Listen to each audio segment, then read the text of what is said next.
All right, in this video, we're going to be going over timeframes in more in depth, which timeframes I like to use for what reasons. For example, which timeframes I use for swings, day trades, and long-term investing. I'll also be going over what to look for in terms of support and resistance when looking to buy a new stock. And I'll be going over what happens in the first 30 minutes of the market. So let's get right into it. In the previous video, we went over how to set up the graphs, and I briefly went over how to set up, custom timeframes. For the time frames that I use the most, I use the 20-day or the 1 month chart, the 3-day chart, and also the 180-day. All right, so how do you set up your timeframes? You go to this box here, we go to customize list.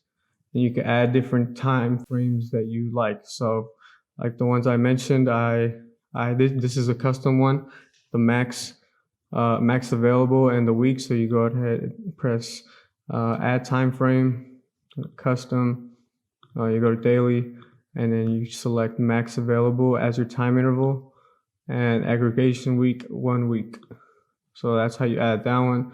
And these are all default. The second one you should add is 3-day, 3 minute. You go to intraday, you go to 3 days and 3 minutes. Time interval 3 days, aggregation 3 minutes. Click add, and that should do it. So when I'm looking to day trade or looking at stocks on a daily basis, I'll be looking at it with the 3-day, 3 minute primarily. Using this algorithm, it's better suited to show me buy and sell signals for using this time frame. When you're looking at a stock, you also want to know where it's trading relative to like the last week, last month, last 3 months. So don't always look at the 3 minute and do a trade off of 3 minutes. You want to know like the bigger picture. So when I'm looking to swing or even day trade, I look back and I choose the 180 day and 4 hour chart.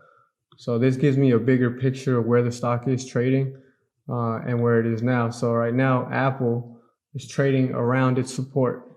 I know this because I'm using the volume profile indicator. So I'll show you how to add that volume indicator.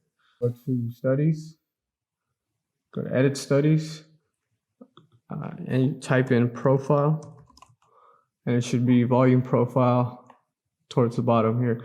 You double click it and it should show up here. So I'll remove it, and that's this blue little volume profile. So what this is telling me how much volume there is at which price level.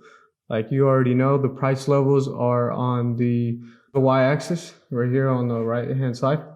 So the deeper the bars are on the right means how much volume is here. So the most volume, the most like people buying into a stock is where the volume bars are the biggest.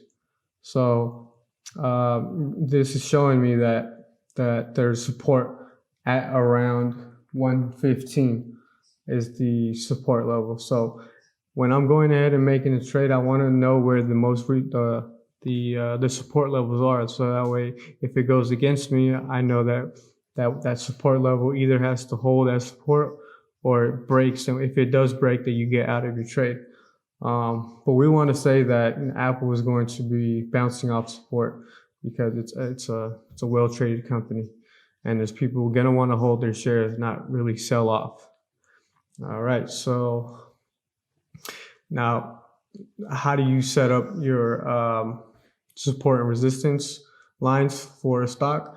Like I said, you want to know the bigger picture first. So you want to go as far as possible. But I generally don't go more than 3 years, in my opinion. So 3 years out is perfectly fine to draw out your lines.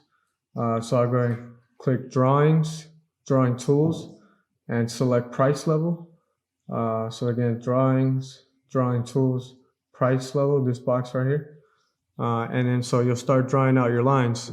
So for the 3 year chart, you just you just click where it has its highs. For example, here Apple is at $57 back in 2018, and I do the highs and lows. Even though it might never get down to these levels, you just want to have it there for your reference. And then highs and lows right here, so right here, and yeah, here. And basically you just double clicking here. The software is going to draw a perfectly straight line for you. So that's generally all you have to do for this. And then once you have your 3-year chart already mapped out with your resistance lines, we'll go into more closer time frames. I just want to point out that previous support levels become new resistance, and previous resistance levels become new support. So take a look. Apple was trading at $57 back in 2018. And then once we broke above 57 and reached the high of $83, it came down and retested the support level that it was trading at before. So, and you'll see that multiple times while trading. So once you have your 3-year chart all with support levels going to the 1 year, and this will give you a more detailed look at what happened on individual days. So same thing, you want to map out the highs and the lows. So right here is a low.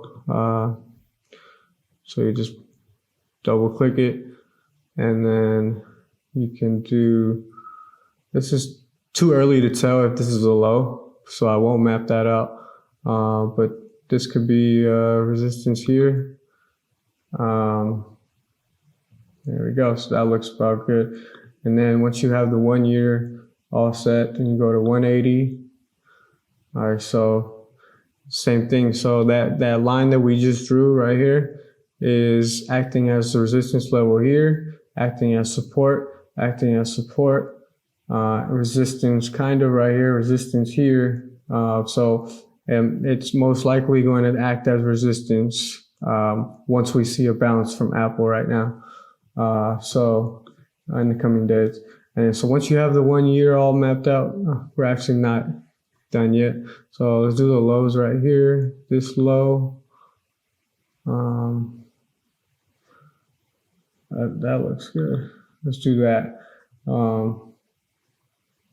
Yeah. So then you go to your 1 month chart and do the same thing. To support level here at the low, and we'll say this is a high. So there you go. We can,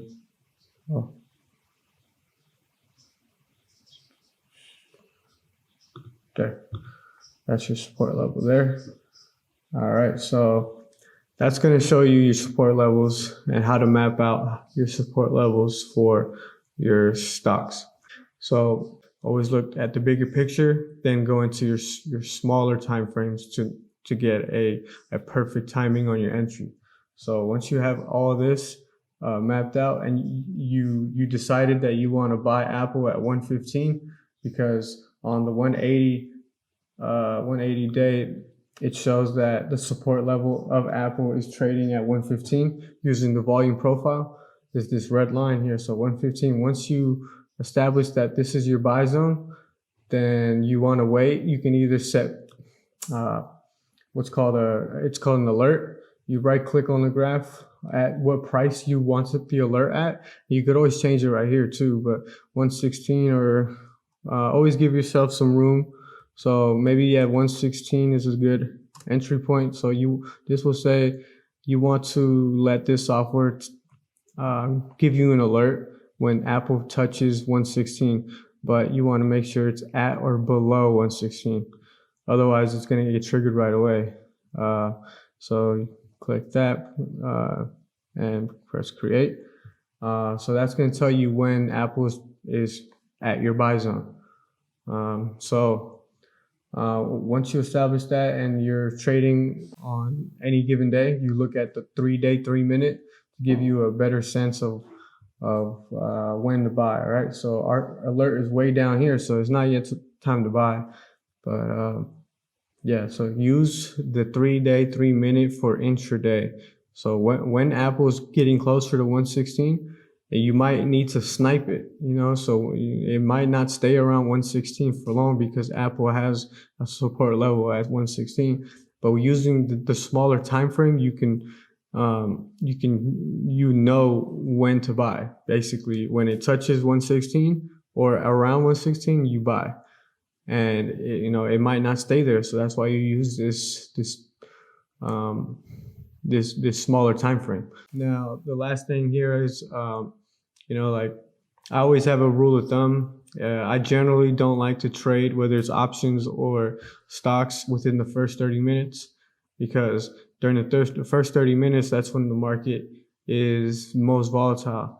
There's a lot of ups and downs. You don't know the clear direction of the stock.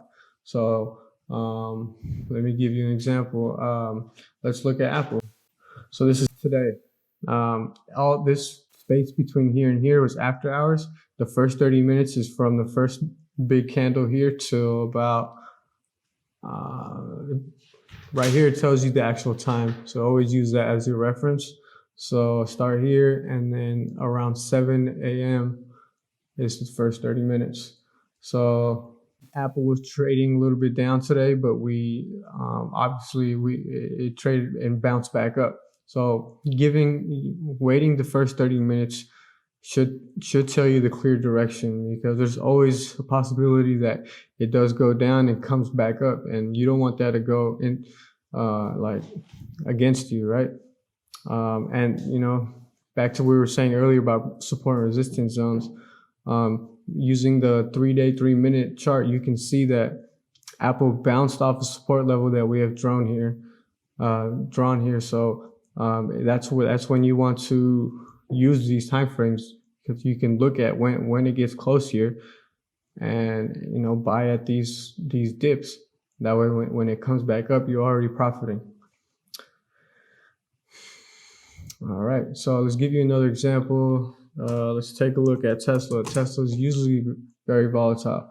So from 6:30 a.m. to about 7 o'clock, it was trading a little bit down, but today Tesla had a really good day. So, judging from the first 30 minutes, you may think Tesla's going to have a bad day, trading lower than yesterday, but it went ahead and turned around. So giving yourself that 30-minute window to see the direction of the stock is gonna help you in the long run. So this is a perfect example of what I mean. So it started off low, but it ended up high. So given that 30 minutes, you would have known a better direction.